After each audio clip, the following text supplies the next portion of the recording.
it's Lydia Nekozawa here, and I'm here with...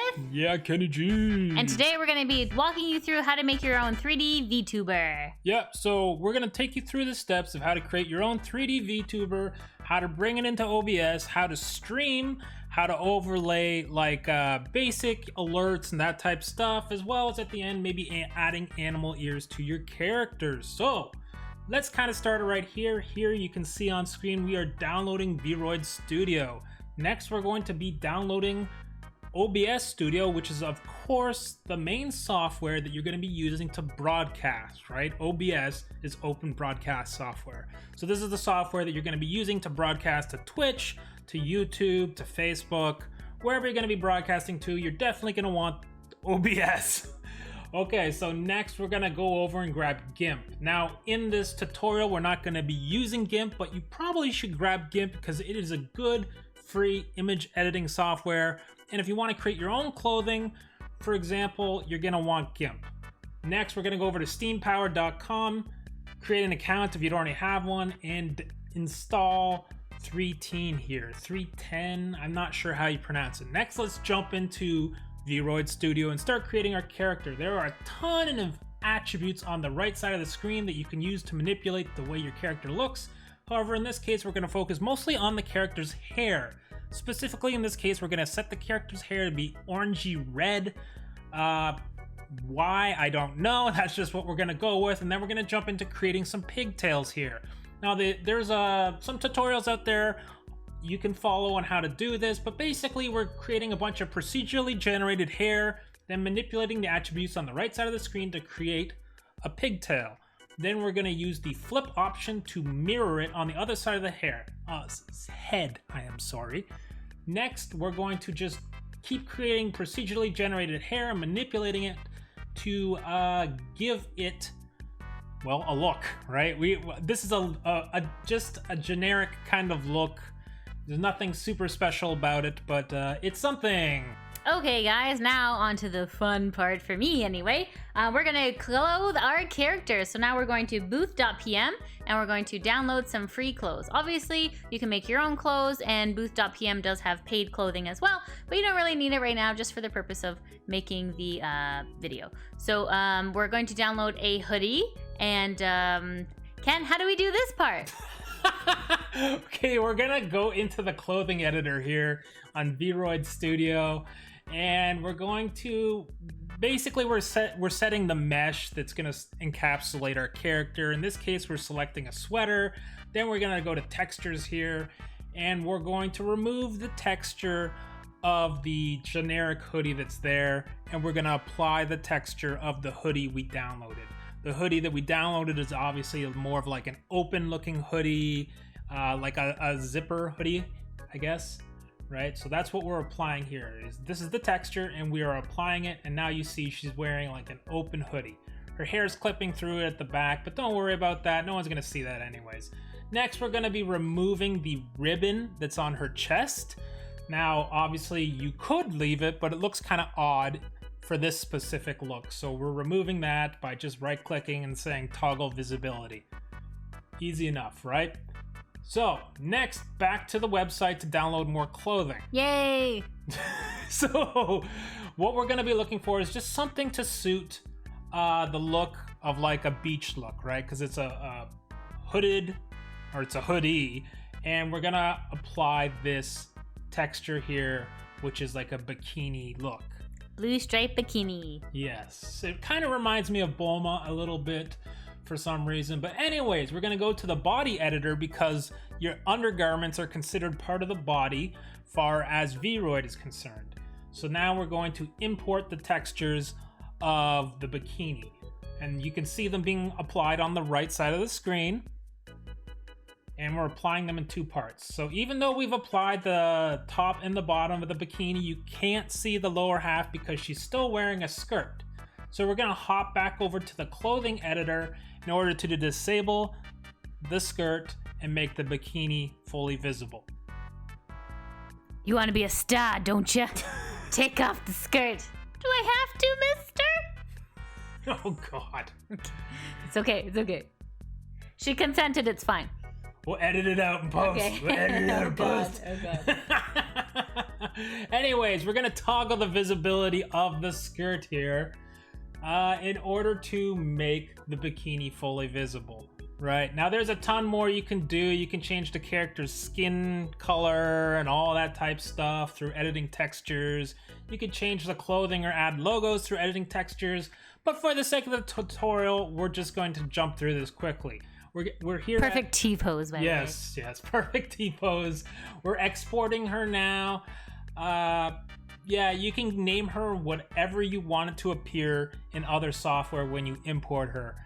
You can also sync her up to your character up to the Pixiv website. A lot of people do that so they can share their creations with other people and show them off. In this case, we're not going to, because obviously we created this in kind of a hurry. So here we're just saving our model. Where you save it doesn't really matter. You just want to remember where you saved it, because you're going to need to know the file path when you import it into 3Teen, which is the next application we're going to be using.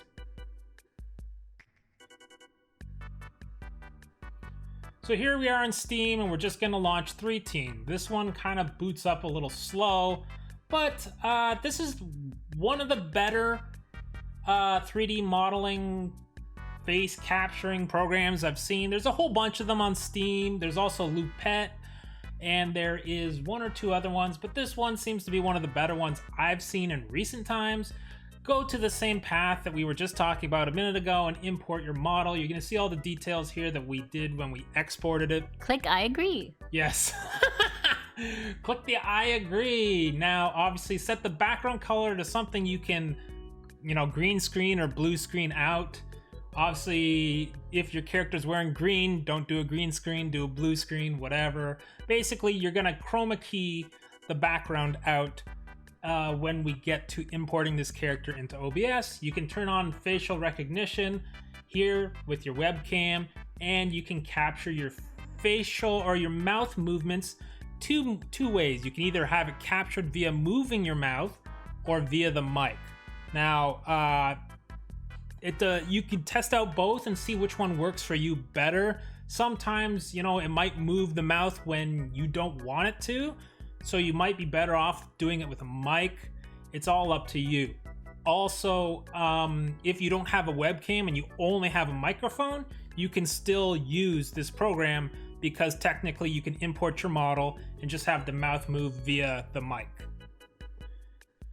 So once we've dealt with all of those details, we can go over to OBS and start setting up basically a simple stream. That's what we're going to be doing here. So obviously I'm capturing our desktop here, but let's start loading in some other elements as well. So I'm going to put Minecraft up as the game we're playing. Yay!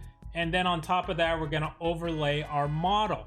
So when we do a game capture here, and well, first of all, we got to name it, and then we're going to tell it to capture a specific window, and we're going to tell it look for 3Teen, which is the program we're running in the background. Now here is our model. Obviously you can see the green screen, right? So yeah, so impressive. So you're going to want to right click on the source and apply a filter that is a color key, which is going to key out the background that she's standing on here.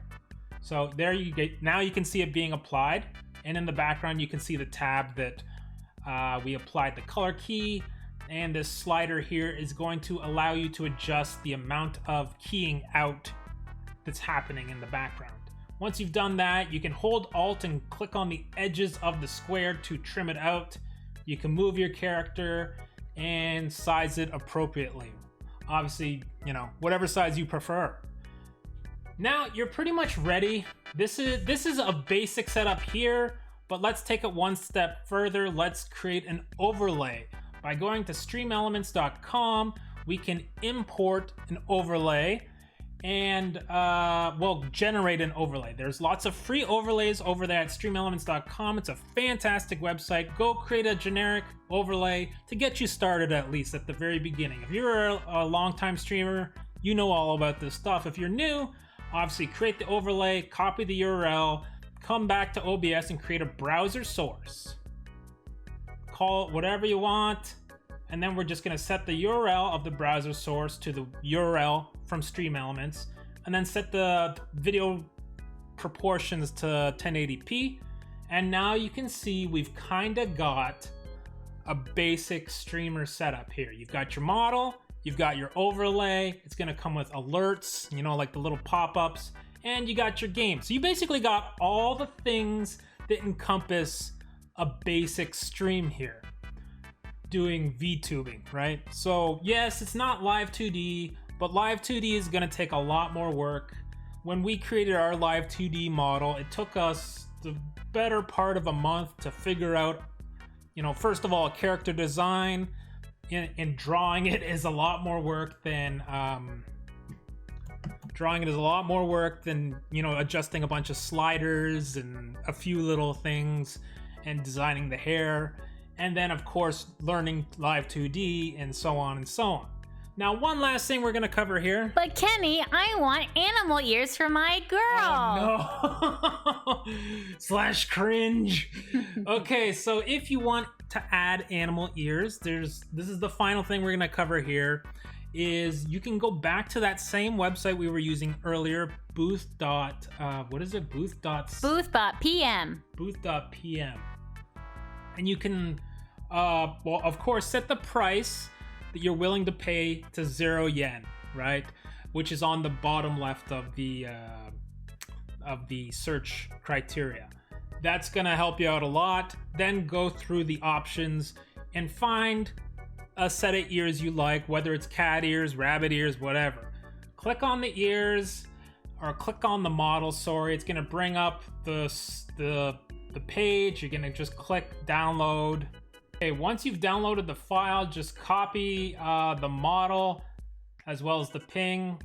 Most cases, you're just gonna get just the model, not a ping as well. And you're gonna go to where VRoid Studio saves the models, which is this path here, which is Documents, VRoid, Models. You're just gonna paste it there and then open VRoid Studio. After you've got VRoid Studio open the model that's the most recent one with obviously the animal ears included. And animal ears, and this is something kind of strange, you might find it a bit strange, but you're going to learn this as you learn VRoid Studio. Animal ears are actually just hair that's been manipulated with like the art mesh that encapsulates it. What? I know it's a bit strange, but you'll get used to it. So what we're going to do is we're just going to export this girl's hair. So you're gonna see that we've got her bunny ears here, and we're clicking export the preset, which is her hair. Then we're gonna go to our model that we're working with, and we're gonna export that preset as well. And we're gonna take note of both of the presets numbers. Then we're gonna open this program that is the hair merging program, and we're gonna select both the presets. So in this case, it was 109 and 110, I believe. And we're going to merge them, which is going to put the bunny ears onto the red hair that we created previously. Now, when we go back into our model and we import from the preset, you're gonna see suddenly our girl has bunny ears. Oh my god. So cheese, right? Anyways, so now she's got bunny ears, but you can see they're the wrong color. Ew. Anyways, easy fix. You just set them to whatever color you want. Technically, you could, you know, create like an inner layer to the ear to have 2 different colors, not just the one. But it's all up to you, right? This gets you a basic idea of how it all works, but obviously not everything about how VRoid Studio works. But this is definitely a starting point. Like I said, if you wanted an inner ear color, you could just duplicate what you've got here, move it forward like a tiny bit, and set it to like white or something like that. And you'll have 2 different ear color, you know, the outer ear color and the inner ear color. Anyways, that's really all there is to say for the time being on this tutorial. Obviously, there's quite a bit to take in. Feel free to play it back however many times. If you want to share the tutorial, that helps us out a lot. Helps out other VTubers or people who want to do VTubing, because it is exploding in popularity right now on the internet. And a lot of people are curious about it, but probably are a little intimidated about trying to jump into live 2D, which is very complex. Exactly right, Ken. Thank you so much for taking us through this tutorial. We hope that you enjoyed it. Please like, share, and subscribe. And it's been Lydia Nekozawa. Yeah, I'm gonna G. And it was fun dorking out with you guys. Bye! Bye-bye. Hey guys, this is Lydia. If you like what you see, hit that like button as it helps our channel gain exposure. Also consider smashing subscribe. If you like our content, it would really mean a lot and helps our channel grow. If you want to interact with us, leave a comment down below. Or follow us on Twitch at super_Dorkalicious. We'll